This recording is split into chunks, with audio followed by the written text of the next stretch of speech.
Hello ময়নারা, আশা করি অনেক অনেক ভালো আছো। চলে এসেছি আমাদের আরেকটি বোর্ড কোয়েশ্চেন সমাধানে। আজকে আমরা দিনাজপুর বোর্ড 2024-এর special uses of words and phrases আলোচনা করব। শুধু আলোচনা না, সমাধান করে দিব। সো আমি কথা না বাড়িয়ে চলে যাচ্ছি আমাদের মেইন আলোচনায়। তোমরা জানো যে গতানুগতিকভাবে যেভাবে প্রশ্ন আসে, এইখানে আমাদের কি থাকবে, আমাদের অবশ্যই ক্লুগুলো দেওয়া থাকবে এবং ক্লুগুলো আমরা বসাবো।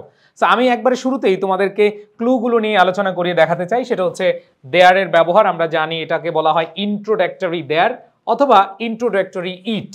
এই দুইটাই বাক্যের শুরুতে বসে, মানে এরপরে ভার বসে, এরপরে ভার বসে। মনে রাখতে হবে এটা সিঙ্গুলার ক্ষেত্রে বসে আর এটা সিঙ্গুলার প্লুরাল দুইটার ক্ষেত্রে বসে। তবে এইখানে সহজ একটা টেকনিক আছে, এরপরে নাউন থাকে বা কোনো একটা অস্তিত্ব বোঝায়, ঠিক আছে। আর ওয়াজ বর্ন এটা হচ্ছে অবশ্যই অবশ্যই অবশ্যই মাথায় রাখতে হবে, এরপরে তারিখ, সাল বা স্থান এরকম থাকে। এরপরে লেট অ্যালোন, এর আগে নেগেটিভ থাকে এবং লেট অ্যালোন দ্বারা দুইটা জিনিসকে কি করে, কম্পেয়ার করে, ঠিক আছে। যেমন সে তো এ মাইনাস ই পায় না, এ প্লাস তো দূরের কথা, এরকম কম্পেয়ার করবে বিপরীত জিনিস দিয়ে। আর হোয়াট ডাজ লুক লাইক, খেয়াল করে দেখো, হোয়াট ডাজ লুক লাইক এইটা আমরা সবাই জানি যে ইন্টারোগেটিভ সেন্টেন্স আকারে থাকবে এবং দুইটা শূন্যস্থান থাকবে এবং দেখতে কেমন, অবশ্যই ফিজিক্যাল এক্সিস্টেন্স এখানে আমরা দেখতে পাই। এরপর হচ্ছে হ্যাজ টু, আচ্ছা এটা কিন্তু ঢাকা বোর্ড না, এটা দিনাজপুর বোর্ড চলে আসছে। যাই হোক, এখানেও কিন্তু রাজশাহী বোর্ড না, সরি, এখানে দিনাজপুর বোর্ড, এটা হচ্ছে দিনাজপুর বোর্ড, ওকে। আচ্ছা, সো এখানে খেয়াল করে দেখো হ্যাজ টু এটা হচ্ছে বাধ্যতামূলক বুঝায়, কোনো কিছু করতেই হবে, বাধ্যবাধকতা বুঝালে আমরা হ্যাভ টু, হ্যাজ টু ব্যবহার করে থাকি। এরপর হচ্ছে উড রেদার, খুব সহজ টেকনিক, দেন থাকবে, কি থাকবে, দেন থাকবে। আর এই হোয়াট ডাজ লুক লাইক আর ওয়ার্ডস লাইক এইটার ক্ষেত্রে মিল আছে, খুব সুন্দর মিল। এখানে দেখো প্রশ্নবোধক থাকে, এখানে প্রশ্নবোধক থাকে, এখানে দুইটা শূন্যস্থান, এখানে দুইটা শূন্যস্থান, জাস্ট একটাই পার্থক্য, সেটা হলো ভাইয়া এটা হচ্ছে দৃশ্যমান থাকে আর এটা হচ্ছে অদৃশ্য, যেটা আমরা ফিল করে থাকি। যেমন কোনো মানুষের সাহস, তারপর হচ্ছে অনেস্টি, ঠিক আছে। কোনো মানুষের হচ্ছে এমন কিছু যেটা বলে আমরা অ্যাবস্ট্রাক্ট জিনিস, যেগুলো আমরা খুব সহজেই দেখতে পাই না, মানে হচ্ছে আমরা ফিল করে থাকি সে কেমন সুন্দর অথবা তার ব্যবহার ভালো, এই জিনিসগুলো এটা হচ্ছে অদৃশ্যমান। হ্যাড বেটার হচ্ছে উচিত অর্থ প্রকাশ করে এবং সেখানে অবশ্যই পরামর্শ বা সুপারিশ বোঝায়। আর অ্যাজ সুন অ্যাজ হচ্ছে সময় বোঝায়, এখানে অবশ্যই একটা ঘটনার পর আরেকটা অথবা যত দ্রুত সম্ভব এরকম বোঝায়। সো আসো একটু খেয়াল করে দেখি, most of the kids are fun loving, সবাই খুব মজা পছন্দ করে। They dash play than study, খুব মজার একটা কোয়েশ্চেন। দেন আমরা জানি দেন থাকলে উড রেদার, খেলা শেষ, ওকে। সো এখানে খেয়াল করে দেখো দা ওয়েদার, আসলে ওয়েদার আবহাওয়া কেমন এটা আমরা আসলে ফিল করে থাকি, এটা এমন না আমি ধরে দেখি, ঠিক আছে। সো এটা আমরা ফিল করে থাকি, যেহেতু ফিল করে থাকি তাহলে অবশ্যই এখানে কি হবে, ওয়ার্ডস লাইক, ওয়ার্ডস লাইক। সো এখানে কি হবে, ওয়ার্ডস লাইক। আর যদি যেটা আমরা আসলে দৃশ্যমান খুব ভালোভাবে স্পর্শ করতে পারছি এরকম বুঝালে আমাদের হোয়াট ডাজ লুক লাইক। এবার দেখো পরেরটা, Rani is an examinee, she dash study a lot to make a good result. তার মানে ধরো তোমরা পরীক্ষার্থী এখানে কেউ, সো এখানে শি ড্যাশ স্টাডি, অবশ্যই পড়তে হবে, অবশ্যই পড়তে হবে, শি হ্যাজ টু স্টাডি, কারণ ভালো রেজাল্টের করার ক্ষেত্রে বিকল্প নাই, পড়াশোনা শেষ। সো এখানে হ্যাজ টু হবে। এইবার দেখো আই ক্যান নট, এই যে নট আছে, আবার স্পিক আর সিং। সো আমি মানে ক্লিয়ারলি কথাই বলতে পারি না, স্পষ্টভাবে কথাই বলতে পারি না, গান তো দূরের কথা, তাই না। সো এখানে লেট অ্যালোন, এখানে আনসার কি হবে, লেট অ্যালোন হবে।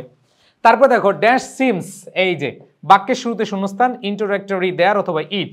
সো এখানে আছে সিঙ্গুলার আছে এবং সেক্ষেত্রে ইট হয়। আর আমরা যদি দেয়ারের ক্ষেত্রে অবশ্যই অবশ্যই আমাদের অবশ্যই ফিজিক্যাল এক্সিস্টেন্স বা কোনো অবস্থান অথবা কোনো নাউনকে বোঝায়, এখানে কিন্তু নাই। সো এখানে it seems to be a crowd.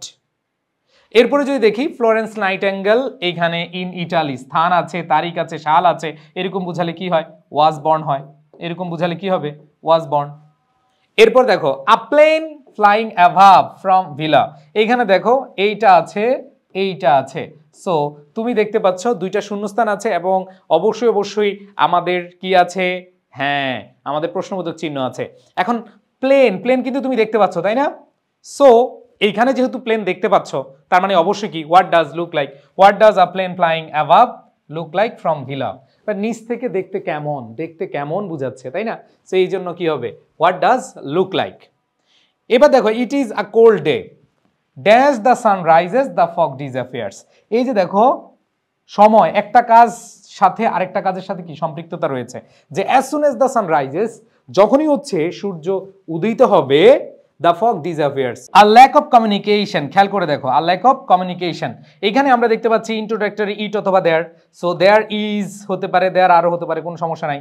R lack of communication, এখানে আমরা দেখতে পাচ্ছি নাউন বা নাউন ফ্রেজ আছে, সো এখানে একটা অস্তিত্ব রয়েছে যে কমিউনিকেশনের অভাব রয়েছে, রয়েছে, আছে, থাকা, এরকম বোঝাতে আমাদের কি হয়, দেয়ার হয়। So there is a lack of communication, answer হবে কি দেয়ার। অ্যান্ড লাস্ট দেখো, we dash go home, it's getting dark. So যেহেতু আসলে কালো হয়ে আসছে, অন্ধকার হয়ে আসছে, তার মানে অবশ্যই কি হবে, উই হ্যাড বেটার গো, আমাদের উচিত। So we had better go home, it's getting dark. So আশা করি প্রত্যেকে বুঝতে পেরেছো দিনাজপুর বোর্ড 2024-এর প্রশ্নটা, এবং তোমরা যারা হচ্ছে আসলেই 90+ মার্ক পেতে চাও, তোমাদের কিন্তু অবশ্যই রাইটিংটা খুব ভালো করতে হবে। বিশেষ করে তোমাদের যে রাইটিং পার্টের 40 মার্কস এবং 40 মার্কস, টোটাল 80 মার্ক, 80 মার্কের জন্য ফ্রি হ্যান্ড রাইটিং খুবই ইম্পর্টেন্ট। শুধু এইখানে না, তোমার ভবিষ্যতে তুমি যেই পড়াশোনা বা চাকরি বাকরির পরীক্ষার ক্ষেত্রে তোমার ফ্রি হ্যান্ড রাইটিং লাগবেই। সো এখনই যদি শিখে ফেলো বেসিক ফ্রি হ্যান্ড রাইটিং, তাহলে আর কোনো ভয় নেই। তোমরা চাইলে এই প্রিমিয়াম রেকর্ড কোর্সটি নিয়ে নিতে পারো। আর যারা ইংলিশ ফাউন্ডেশন বইটির জন্য অপেক্ষা করছো, খুব দ্রুতই তোমাদের মাঝে আমরা পাঠিয়ে দিব। যারা এখনও বইটি সম্পর্কে জানতে চাও, আমাদের আই এডুকেশন পেজে নক দিয়ে জানতে পারবে, অথবা 01987446460 এই নাম্বারে কল দিয়ে জানতে পারবে। সবাই ভালো থাকো, সুস্থ থাকো, সবার প্রতি শুভকামনা। আল্লাহ হাফেজ, আসসালামু আলাইকুম।